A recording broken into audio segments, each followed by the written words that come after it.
This episode is brought to you by Vital Farms.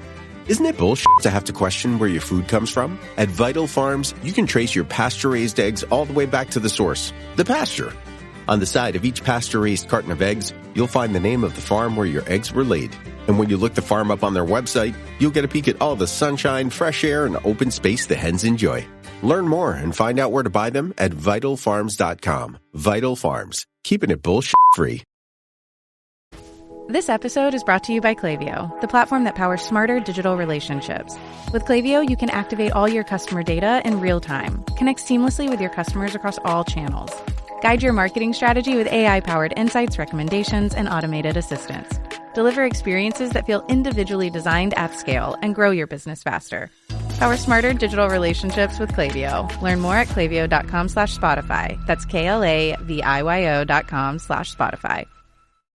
This episode is brought to you by Shopify. No matter how big you want to grow, Shopify gives you everything you need to take your business to the next level. Shopify is the commerce platform that makes it easy to show up and sell exactly the way you want to. No need to code or design. Sign up for your $1 per month trial period today. Visit shopify.com/offer23 to get started. Between the kids being home and hosting, everything in our house gets used up in summer. With Instacart, I can save money by stocking up on all my favorite summer brands. I save time by getting everything delivered in as fast as an hour. And I save myself a sink full of dirty dishes by stocking up on paper plates for the annual summer cookout. Save more on summer essentials? Spend more time enjoying summer. Add summer to cart. Download the app to get free delivery on your first 3 orders. Offer valid for a limited time. Minimum $10 per order. Additional terms apply. LinkedIn presents. Welcome to the Human Capital Innovations Podcast. We're your source for personal, professional, and organizational growth and development, where we share original research, explore industry trends, and interview executives and thought leaders from across the globe. We hope you join us often for practitioner-oriented content around all things related to leadership, HR, talent management, organizational development, and change management. Maximize your personal and organizational potential with Human Capital Innovations Podcast.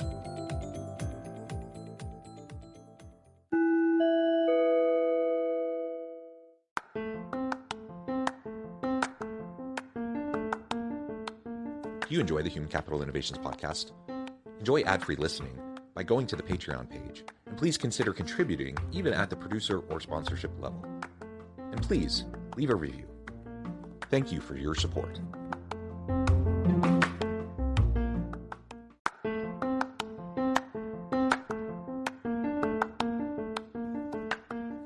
Welcome to the Human Capital Innovations Podcast. In this HCI podcast episode, I talk with Hamza Khan about reinventing leadership for the future of work.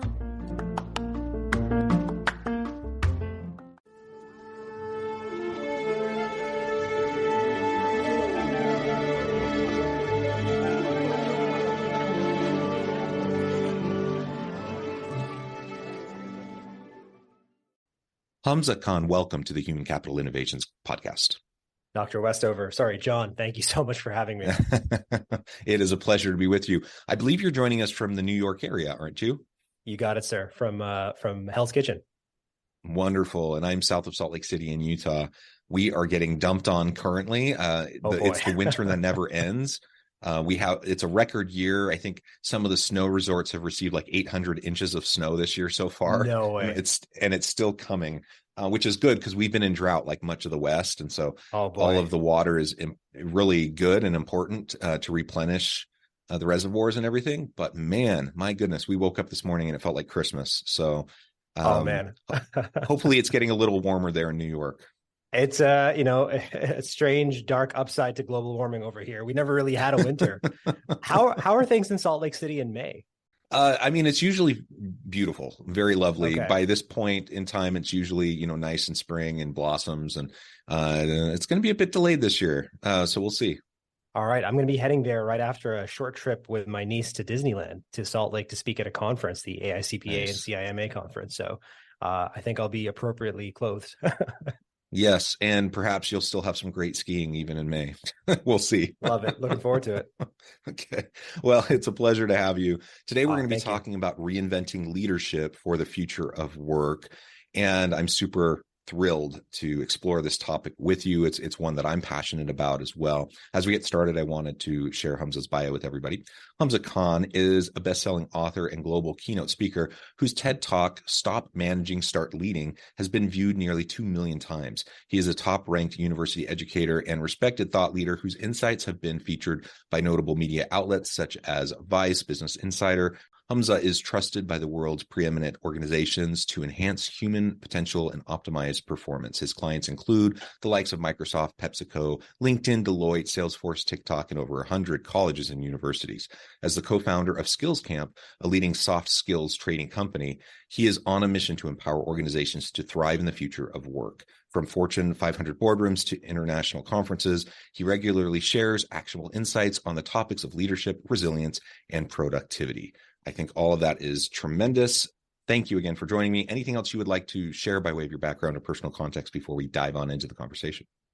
Thank you, sir. That was a very, very generous introduction. And I was smiling. I was feeling very proud of all the accomplishments that I've been able to have over the last 15 years of my career. But having read your bio, having read up on you, I was like, oh man, I'm a baby over here. I'm a spring chicken compared to Dr. Westover and the work that you've done. And so I'm just very glad to be here. I'm honored to be in your presence to join the pantheon of guests that you brought on this podcast and to learn. You know, what's that saying? When one teaches, two learn. So thank you for gifting me an opportunity to share with your audience today. And I'm looking forward to this conversation because I believe that you have the career that I'm trying to emulate. You've extended and are continuing to extend the runway of what's possible for me as somebody who hopes to have as storied and as successful as a career as you do. So thank you, sir, for everything that you do. If you want to know more about me, it's I'm trying to become you. Well, that is very kind. I appreciate that. Again, really a pleasure to be with you. And it is a privilege to sit down every day and to have these wonderful conversations with thought leaders and executives and otherwise organizational leaders from across the globe. It's fantastic. It's so enriching to me. So I really appreciate you taking the time. Well, why don't we dive on in? Okay. And maybe you can share a little bit about the reinvented piece. So you have this recent book right, where, you know, the introduction to this episode is really taken from that book, Reinventing Leadership for the Future of Work. Tell us about the book, why now? What do you mean by reinventing leadership? Wow. Yeah, thank you for asking that. Unlike the first book that I wrote, The Burnout Gamble, which took me just under 3 years to write every single day, piece by piece, I was able to crank out Leadership Reinvented in the span of, I think, 3 months. And I wrote about this in the epilogue of my book. I wrote that this book practically wrote itself. I found myself in a unique situation in which I was primed to observe the world in a different way. My father experienced a health scare during the early days of the pandemic that was brought upon by stress, disorientation, and all the volatility, uncertainty, complexity, and ambiguity that we feel profoundly in 2023. But, I just became acutely aware of in the first couple of weeks of the pandemic. And it changed the way that I looked at the leadership apparatus across government, nonprofit, and corporations that was entrusted to guide us through this pandemic. And the idea that kept on running through my brain was this: how you prepare today is how you'll perform tomorrow. And the way in which I saw people performing, specifically leaders performing during the early days of the pandemic, led me to believe that we need a reinvention of leadership, specifically that set of values that we sync to during times of crisis, especially during periods of change. There's this misconception that people step up during a time of change, step up during a crisis, but the opposite is true. They actually sink back to the level of their training, values, and preparation. So again, how you prepare today is how you'll perform tomorrow. And frankly, I was just very discouraged by what I was seeing, specifically in the corporate sector, especially in the government. And we're seeing this now play out in the prolonged failure to respond to what is clearly a paradigm shift in the future of work that has happened since the pandemic. Gallup is consistently finding, I think now 10 years straight, that most of the workforce is disengaged. I think 85% was the most recent State of the Workplace report that found that 85% of the global workforce is disengaged. Edelman is finding that with their trust barometer, that trust in NGOs and government and business is declining precipitously. Life expectancy is dropping for the first time, actually, in the United States. Life expectancy is dropping wild.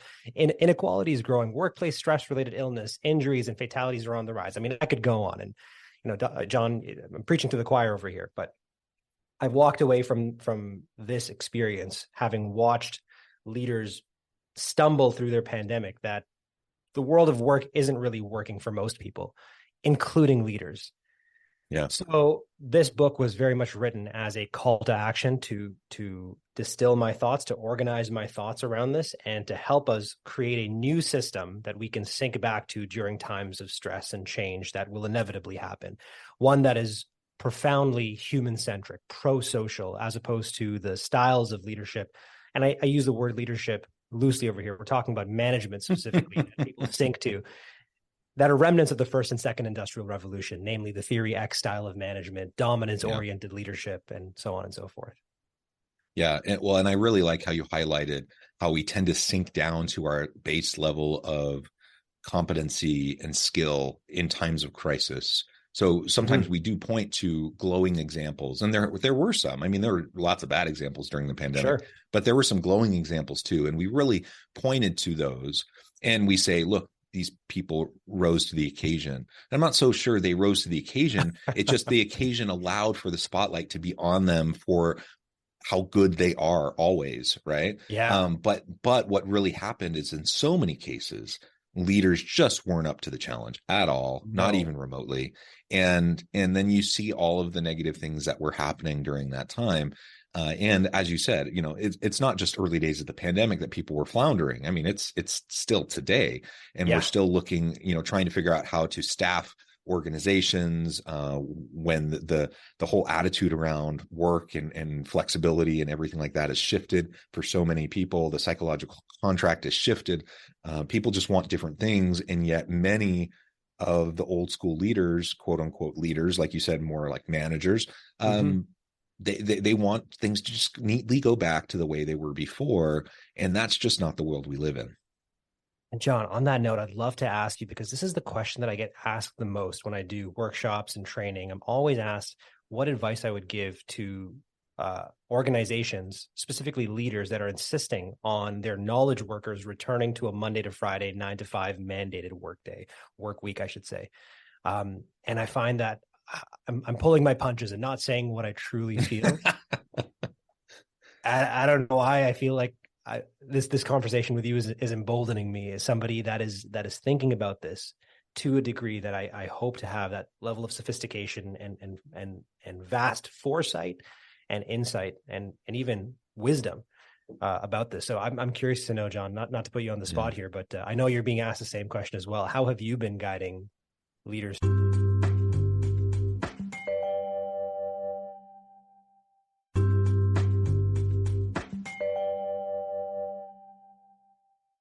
It's insane. Like, it's crazy. If you think I was not expecting that answer. If you think you're just going to go back to the way things were and that it's going to work, you're crazy. You're up in the night. Your head's in the sand. I'll say, with the caveat that, of course, every organization is unique, has its own unique context. So there are situations where it makes complete sense for workers to go back to work. Even thought leader, knowledge worker types of jobs where they literally could be done anywhere. It does make sense sometimes for people to be back together in the workplace. Agreed. But generally speaking, does that require them to always be back together? Probably not. And that's why hybrid work has become such a popular approach to allow the flexibility to adapt to the unique circumstances of a given team within a given organization. But if you're just going back to the way things always were before, for the vast majority of organizations, I just don't see how that makes any sense. And it's wishful thinking to think that you're just going to magically return. People's attitudes have shifted. Their priorities have shifted. What they want from the work that they do has shifted. And as you said, other things have unfortunately shifted in a negative way in terms of trust in organizations and institutions and those sorts of things. That's just the reality. And so we have to learn how to navigate this new reality. It's one of the reasons why we have such challenges hiring good people into organizations. Even with tens of thousands of people being laid off in the tech sector, we still have a shortage of highly skilled people, particularly in STEM fields and in healthcare and in some of those areas. And you, unless you're willing to rethink things and make sure you have a really good justification when you take away people's flexibility, unless you can do that and articulate that clearly, you're just going to lose the faith and trust of your people, and you're going to struggle to be an employer of choice and attract great talent. I don't see any other way around it. Couldn't agree with you more. And with enough of a wide enough time scale, those organizations, I don't think will be able to cross the chasm of time. The onus is really on leaders and organizations to figure out an art of gathering and a true justification for why people should be synchronously in the same place. Man, that was very validating to hear, sir. Thank you. You have given me the ability to stand up sometimes with my chest puffed out and say what's on my mind. Truly. Yeah. Well, sometimes it isn't well received. When I say, dude, you're crazy.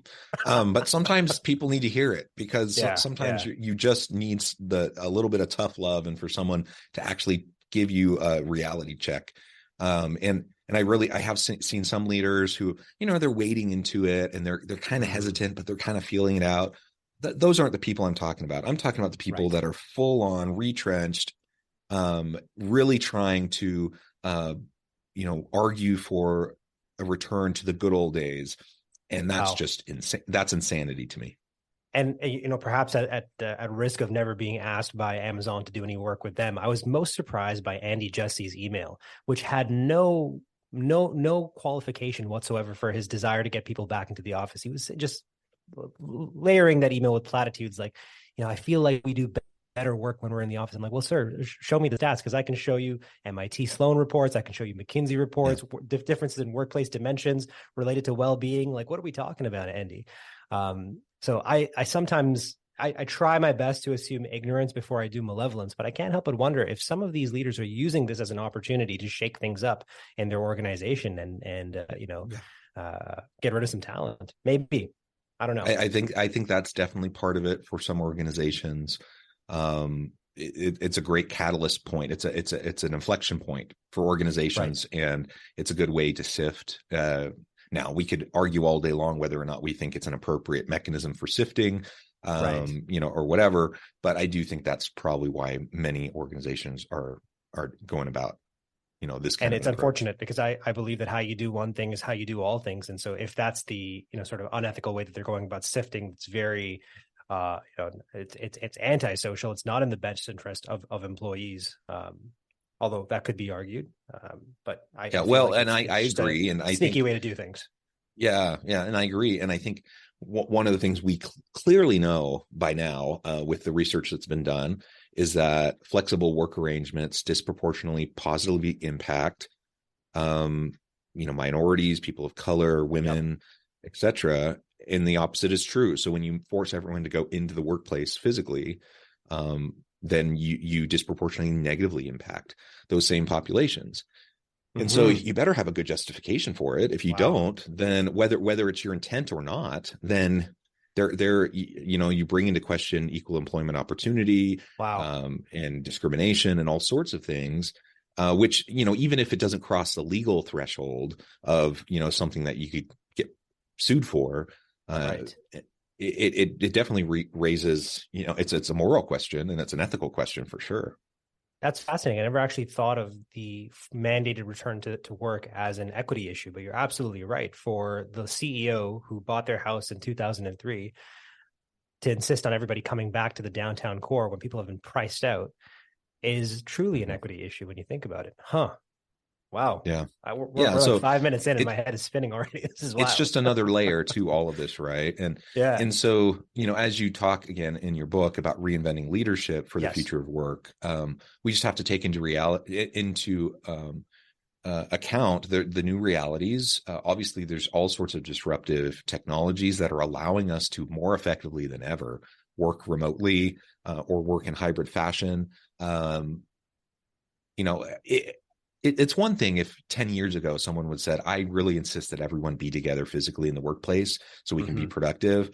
That's an argument I would buy a little bit more. But now it's a hard argument for me to buy into, because we've enhanced things so dramatically over the last several years. We've just leaped ahead, a decade in terms of where we were at, people's buy into the different technologies.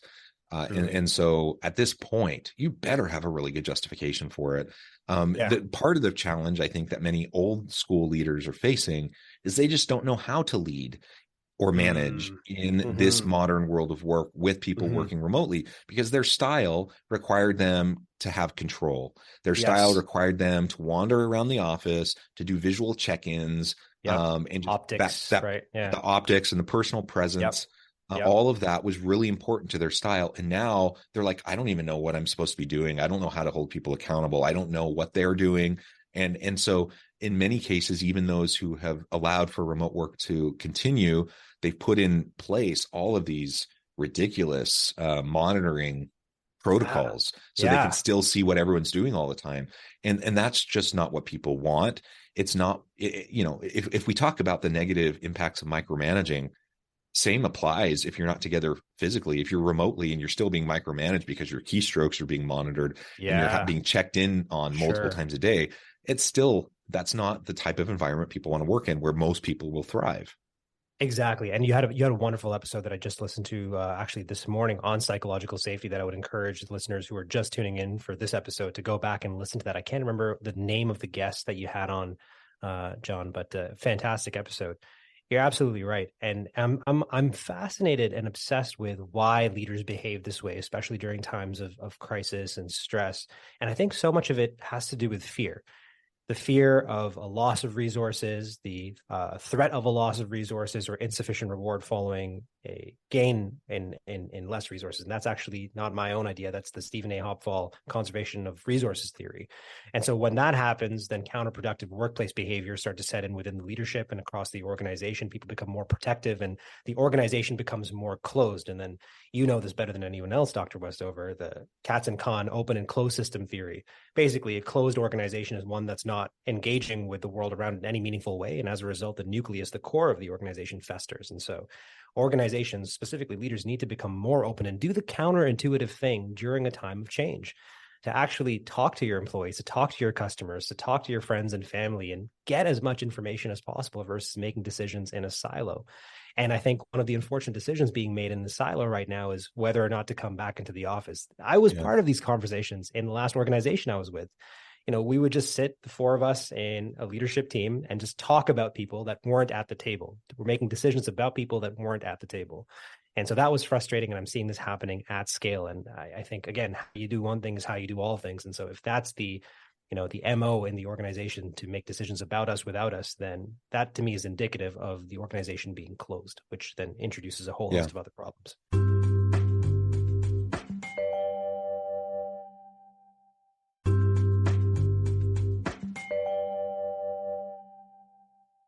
Yeah, openness and transparency in the modern age is so important. People expect it.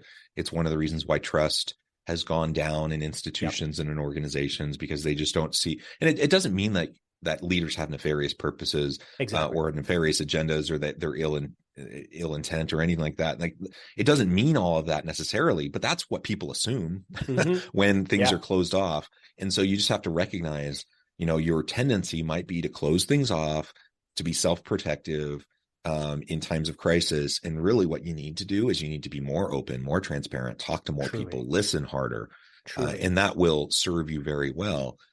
And everything you've been talking about today has been focused around a people-centric organizational mindset, right? An organizational model that focuses on people first. And again, that is a bit of a shift. I know there's certainly plenty of organizations that have shifted in that direction. There are plenty of leaders that have shifted in that direction in recent years, but the vast majority still are kind of this old school, mentality around top-down, autocratic leadership styles and do what I say. It just doesn't work nowadays. If you focus on people, the positive metrics will come. The ROI is clear on investment in your people, your greatest asset within the organization. You'll create more, you'll have more innovation, you'll provide better value to the market, you'll have better customer retention. et cetera, et cetera, et cetera. And ultimately, that's what's going to help organizations thrive and stay relevant in the modern and future world of work. And if you don't do those Truly. things, like you said, you stagnate, and eventually you just become increasingly irrelevant. Like you just aren't Yep. going to matter. And there's so many case studies we can rehearse of organizations that became closed, that didn't put their people first. I mean, the downside to me is crystal clear. And what I'm struggling with now, doctor, is sorry, that's just a force of habit. I once had a professor that dressed me down for not referring to her as a doctor, but then she changed my mind about it too. She's like, I worked really hard to earn this. And I'm like, you know what? Someday I hope to get a PhD, and it would be cool to be called Dr. Khan as well. So let me put that energy out into the world. Well, and I will say for female doctors, I think it's probably extra important for them to be acknowledged. For me, you're more than welcome to call me John, but my wife also has a doctorate, and I actually really would prefer that people refer to her as a Dr. Westover, because it's just a little bit of a different gendered situation, right, in society. So completely understand that. My wife is currently a PhD candidate as well, and I feel very much the same way as you do, and which is why I'm curious to know, because I feel so much alignment with you, sir, so much synchronicity. Like I said in the opening, like you represented the career that I hope to emulate and wish to have at some point in the future. The downside is very clear to me for not practicing opening the organization. And I get sometimes stuck thinking that everything we're talking about right now seems so obvious. Put people first, treat your employees well. And if you treat your employees well, they'll take care of the customers, and customers will take care of the profits. This two-part question: Is this obvious, or are we in a bubble? And the second question is, if it is obvious, or if the logic does seem sound, why is this not more widespread? Why is the opposite normalized? Yeah, well, it's a good question, and I do think it's actually fairly obvious. If you ask most leaders and you ask them, just the kind of the social norms and the desired response, most people realize, yeah, micromanaging bad, autocratic leadership bad, like cooperative. Right. Most people recognize that. They'll say these types of things, but then they don't do these types of things, and they undermine their own ability.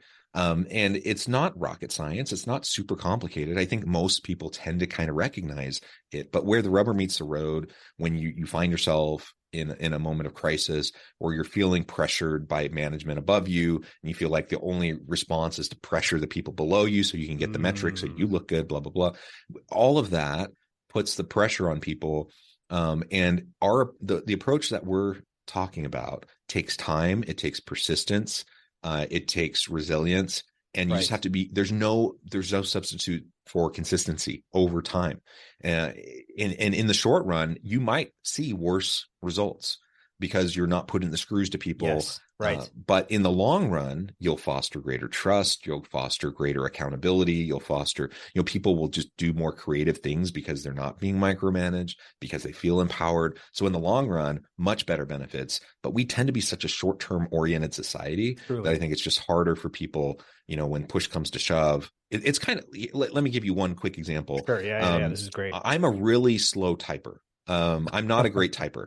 I'm of the age before they started really doing typing in school. I'm old enough to kind of be in that group. So I never really learned how to type. I did some typing games and stuff like that a little bit. But I'm a hunt and pecker. So I'm a 3-finger person. Like I literally type with 3 fingers.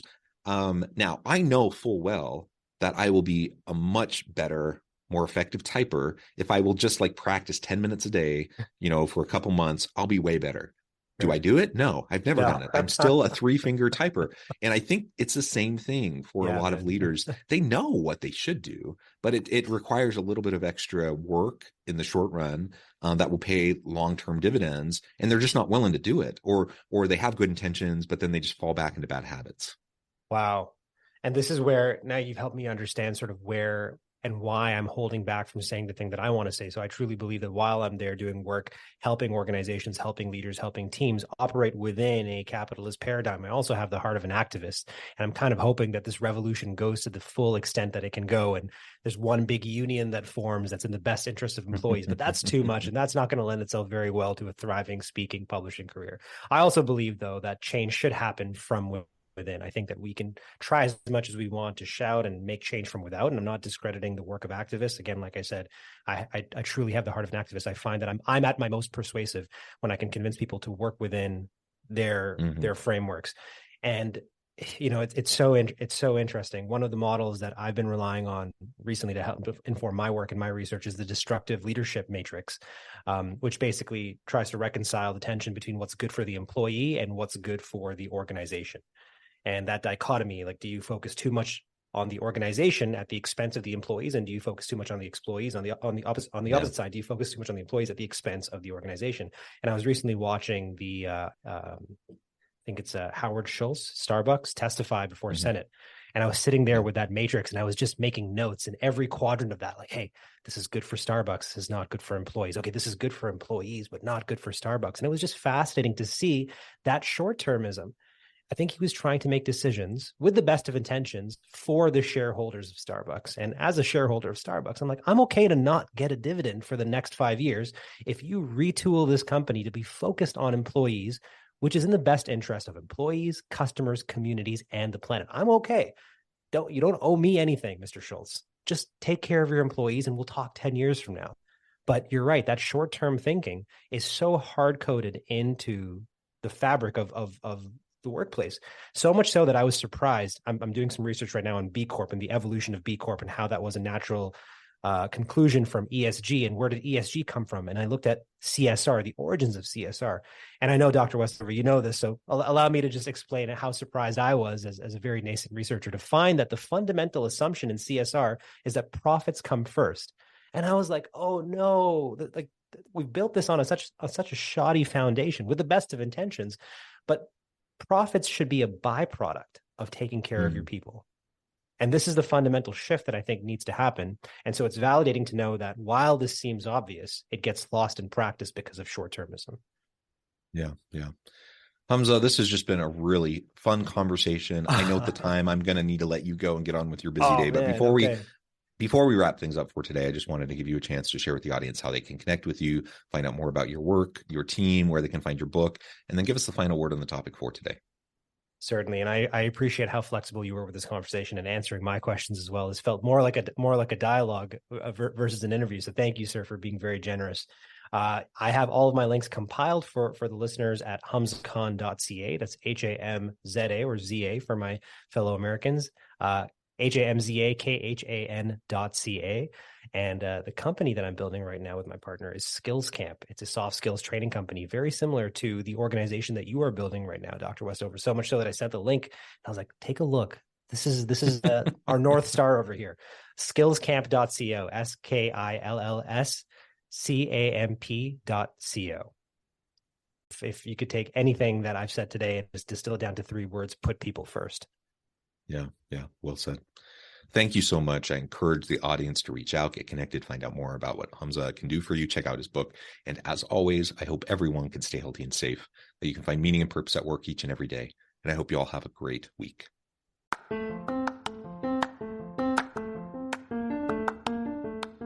you enjoy the Human Capital Innovations podcast? Enjoy ad-free listening by going to the Patreon page. And please consider contributing even at the producer or sponsorship level. And please leave a review. Thank you for your support.